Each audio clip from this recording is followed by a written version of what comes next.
Major funding for KPBS Evening Edition has been made possible in part by Bill Howe Family of Companies, providing San Diego with plumbing, heating, air, restoration, and flood services for over 40 years.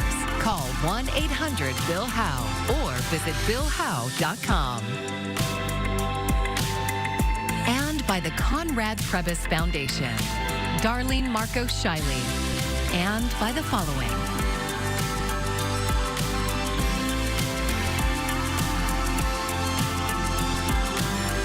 And by viewers like you.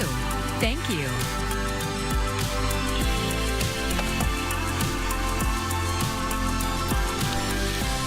Well, the countdown for ComicCon is almost over. Thank you for joining us. I'm Maya Trabulsi. The 4-day event officially kicks off tomorrow morning.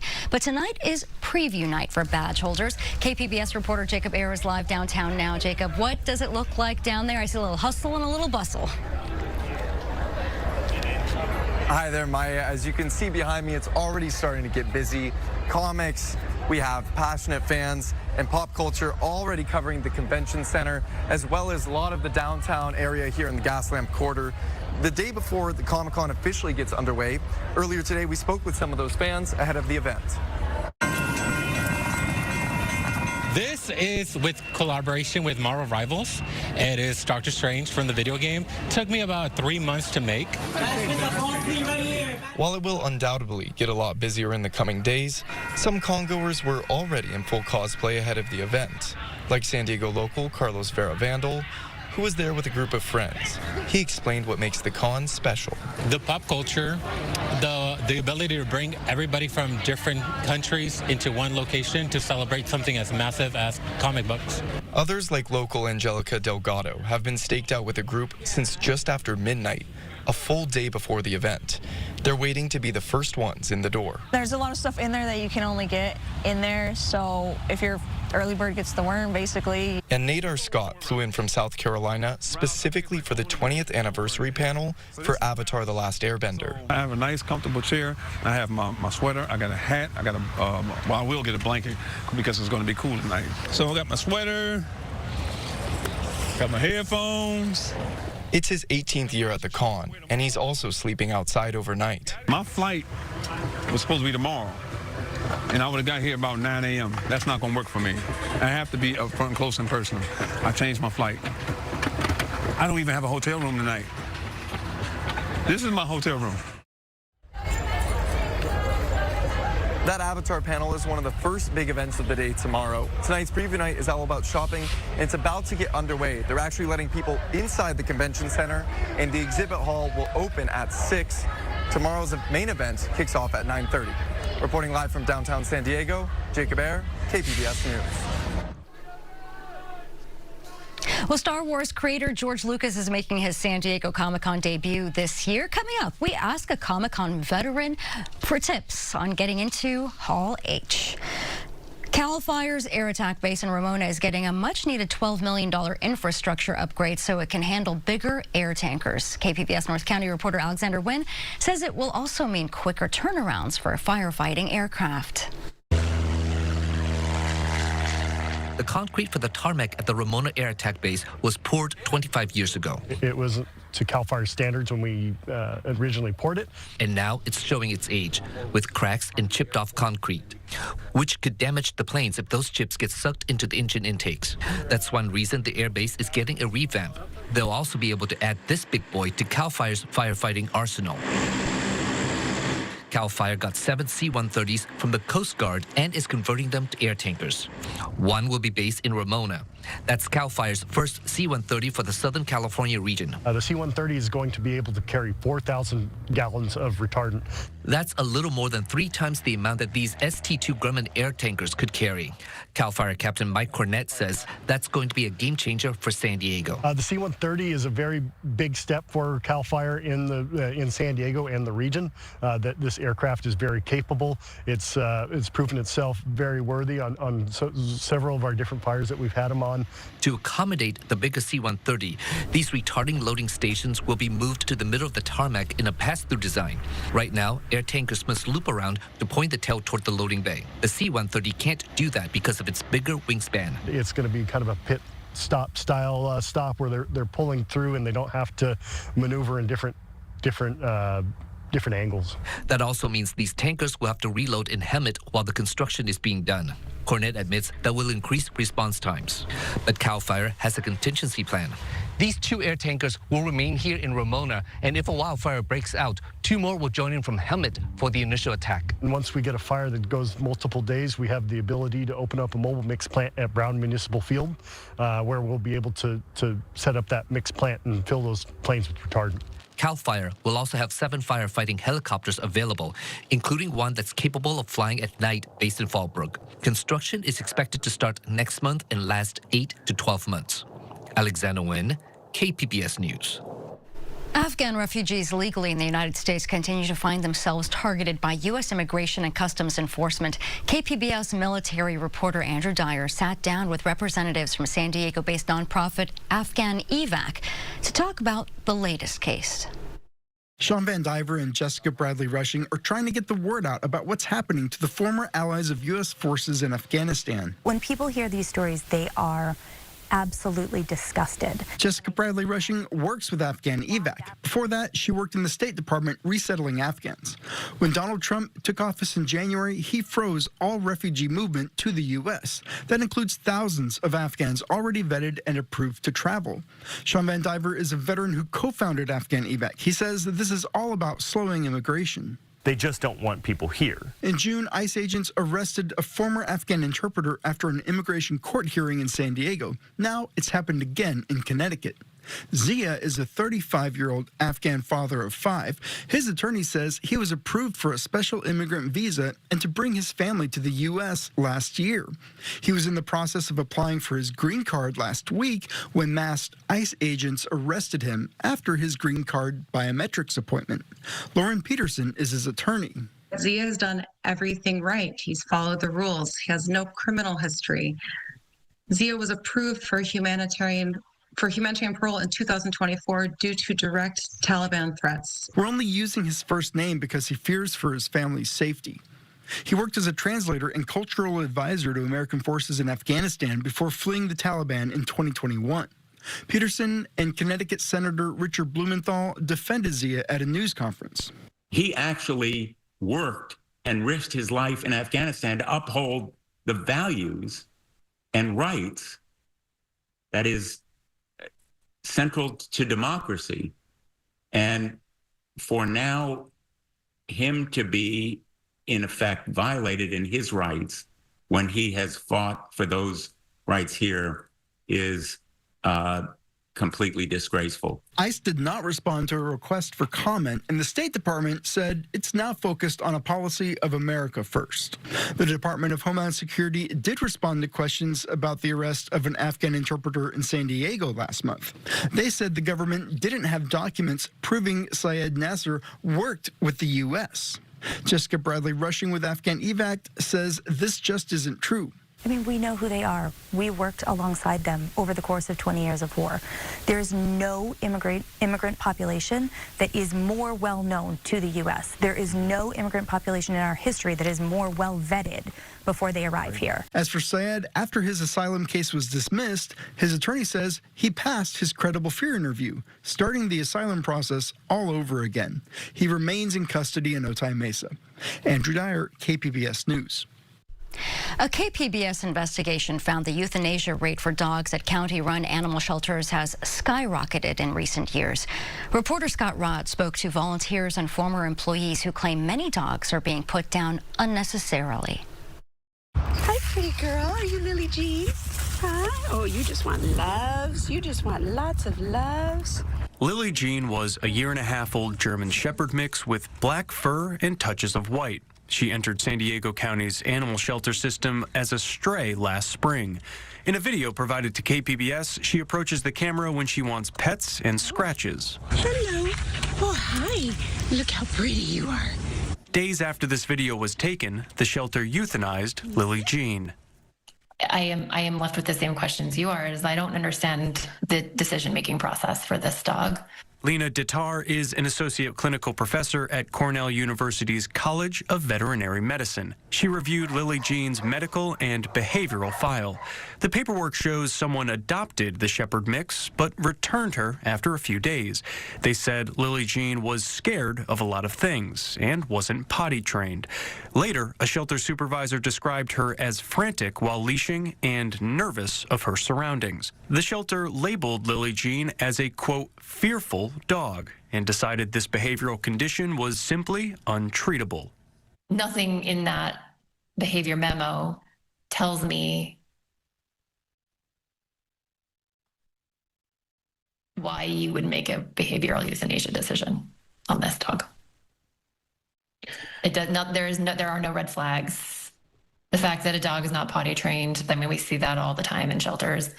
A volunteer had reached out to foster Lily Jean the day before she was put down. The shelter moved forward with euthanizing her anyways.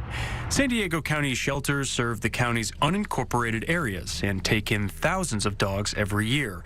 Most are adopted out or reunited with their owners, but a growing number of dogs are being put down for behavioral reasons. A months-long investigation by KPBS found the county shelter's euthanasia rate for dogs has more than doubled since 2019. The shelters euthanized over 400 canines last year. The county's Department of Animal Services declined an interview request. In a statement, county spokesperson Chuck Westerhide said, quote, euthanasia decisions in animal shelters are among the most difficult and emotionally challenging responsibilities in the field of animal welfare. These decisions are never made lightly. They involve careful assessment by veterinary staff with behavioral training and management teams. The county says it stands by its decision to euthanize Lily Jean and other dogs with behavioral issues because their conditions were, quote, untreatable.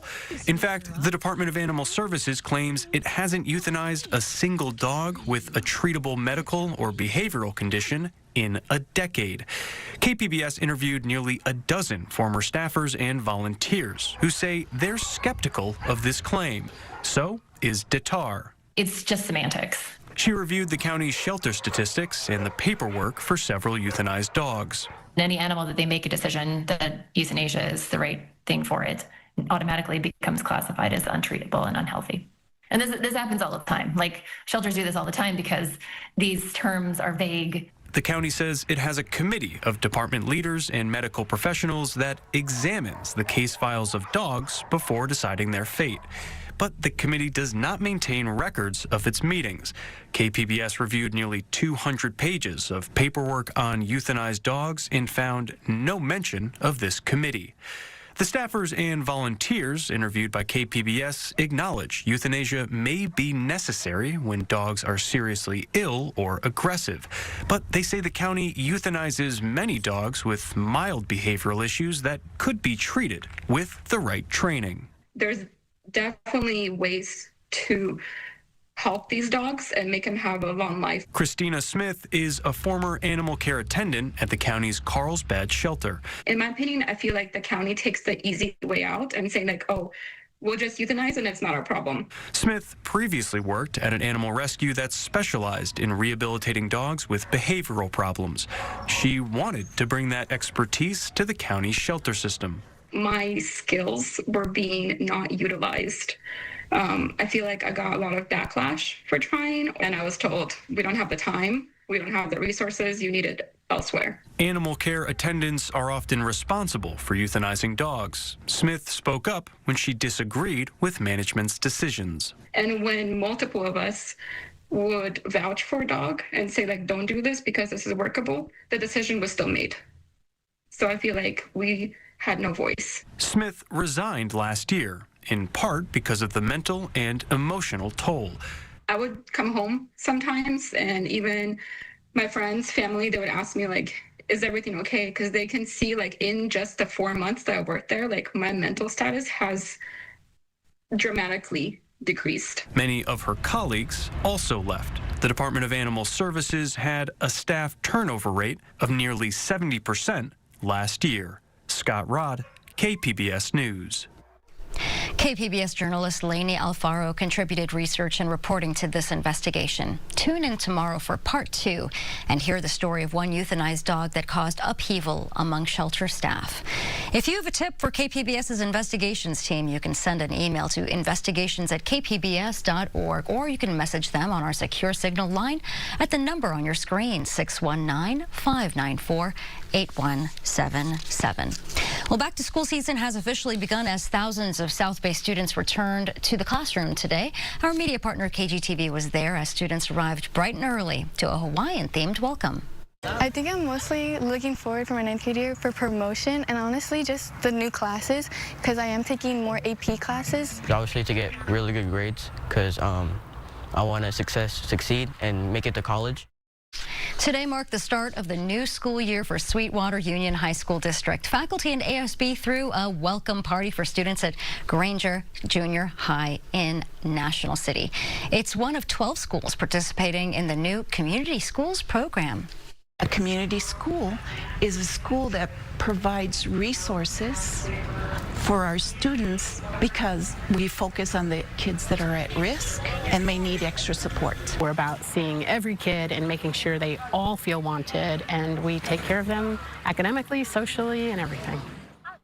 The district is investing millions to revitalize Granger campus over the next year. Today also marked the start of the school year for Chula Vista Elementary School District. San Diego was facing a big budget crunch. To stay in the black, the city council had to do some things it never wanted to do before. For our Why It Matters segment, Voice of San Diego CEO Scott Lewis talks about one of them.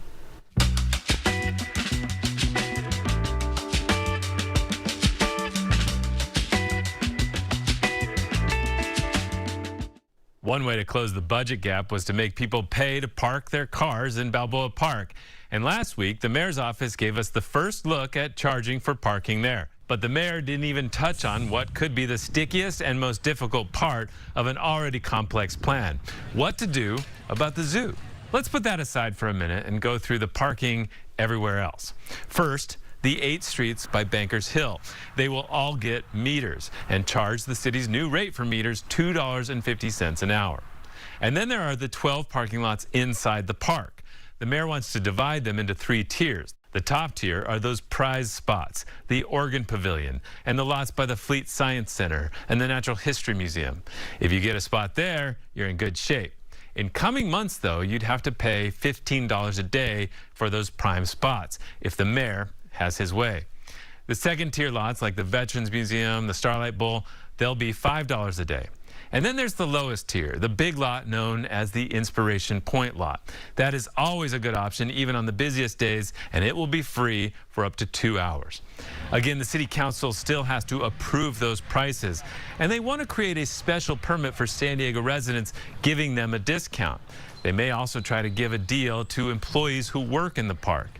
Now, remember I mentioned there's an elephant in the room, the zoo. Sorry, I had to. The zoo has 3 giant parking lots that will still be free, so people could pack into them more than ever. The city owns all the land the zoo sits on, but the zoo's lease is a big, complex thing. The mayor and council want to charge for parking in the zoo's lots as well. There are more than 3,000 spaces there, and if they remain free, many non-zoo visitors will use them. If the city starts charging for parking at the zoo would want some of that money, but that would require renegotiating the zoo's lease, which could take a year or more. For now, paid parking on the other lots and streets is going forward. I'm Scott Lewis for Voice San Diego, and that's why it matters. Voice of San Diego is one of our partners for the Public Matters Initiative. You can learn more at kpbs.org/Public Matters. Click to cancel is blocked for now, but consumers have some options, while some lawmakers make a push to revive it. Karen Kaifa is in Washington with what consumers need to know for now.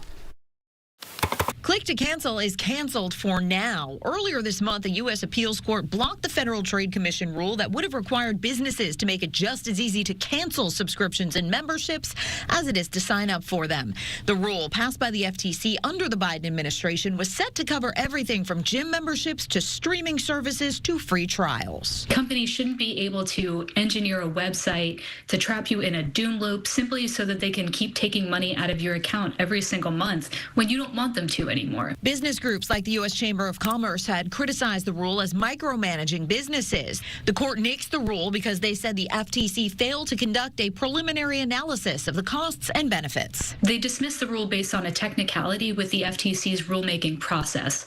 We were certainly disappointed to see that result, but the good news is that it's not the end of the story. Aaron Whitty of the Consumer Federation of America says some state and federal lawmakers have possible legislative protections in the works. But for now, consumers should be vigilant when signing up for a subscription service, maybe by setting a calendar reminder for the end of a free trial or the next billing date. Try to look before you sign up at what the cancellation process really looks like so that you understand going into it what it's going to take for you to cancel when you don't want that product or subscription anymore. In Washington, I'm Karen Kafa.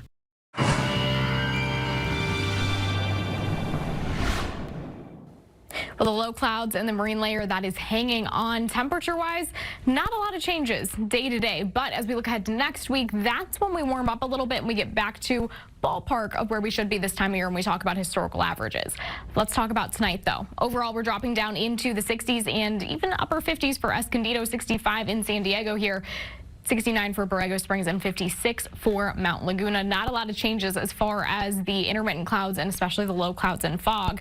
As we look ahead to tomorrow, the overall pattern cooling down a little bit for some of us. Not a lot of changes, like I mentioned. Let's talk about what to expect as far as those temperatures tomorrow. We're still in the low triple digits in Borrego Springs, 70 for Mount Laguna, mid 70s in San Diego, 80s as we look towards Escondido there.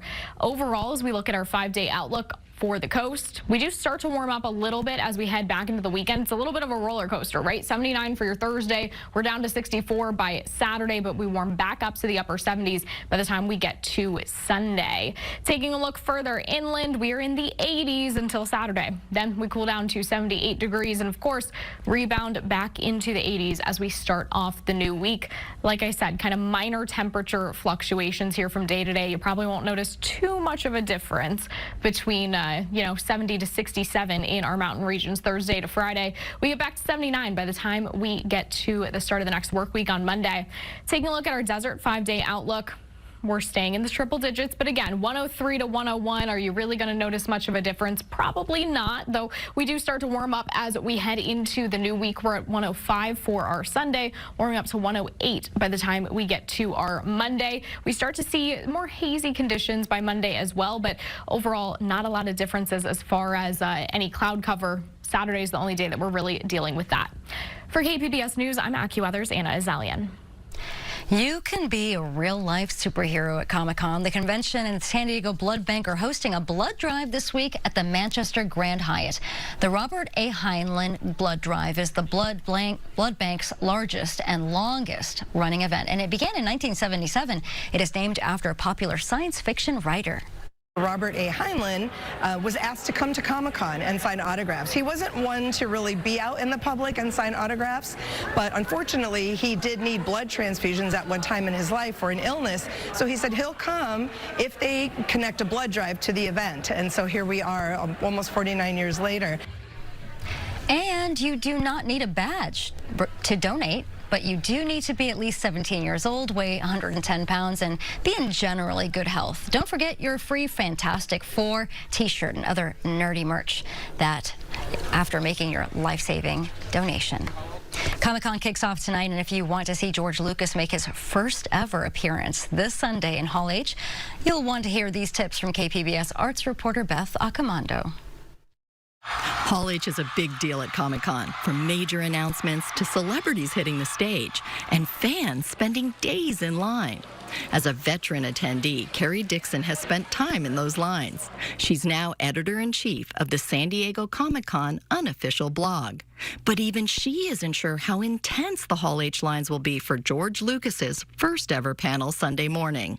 That panel in particular is why, if you are attending Comic-Con, it is so incredibly important that you are on social media and you are paying attention to like what people are saying, like, okay, how's the line looking for Sunday? Hall H seats 6,400, but with more than 135,000 attendees, you'll have to plan ahead. That could mean lining up a day or even 2 in advance to get a Hall H wristband. Comic-Con's website has the full rules, but the San Diego Comic-Con unofficial blog offers explainers, and Dixon has a few general tips. My first is I would not try to do Hall H alone. Working in groups is definitely the single biggest advantage. And if you're like, well, I don't know anyone, there are so many places that you can go online, like to try to find other people forming lines. There's Facebook groups, there's Reddit. Number 2, don't be afraid to just get that wristband and go back to your hotel. Like, unless being up front is super, super important to you, if all you care about is like, I want to be in that room, like you have paid probably an arm and a leg for that hotel, use it. So long as you have that wristband and you return by 7:30 in the morning, like you are good. You will make it into that room. And then the third thing, just be willing to adapt. Like, even though everything that I've just said is typically true, like every year they change the procedures just a little bit.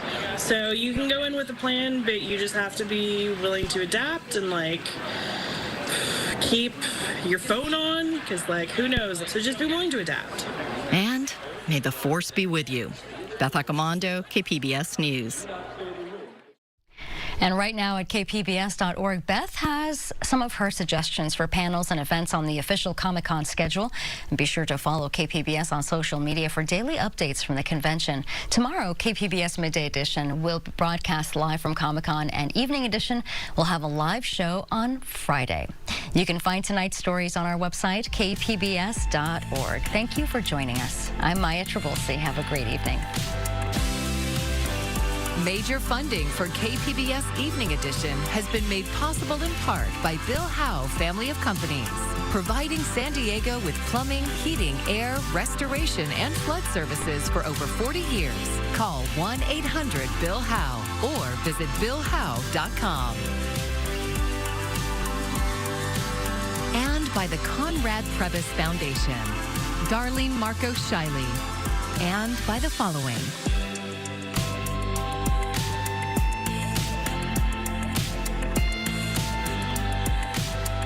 By viewers like you. Thank you.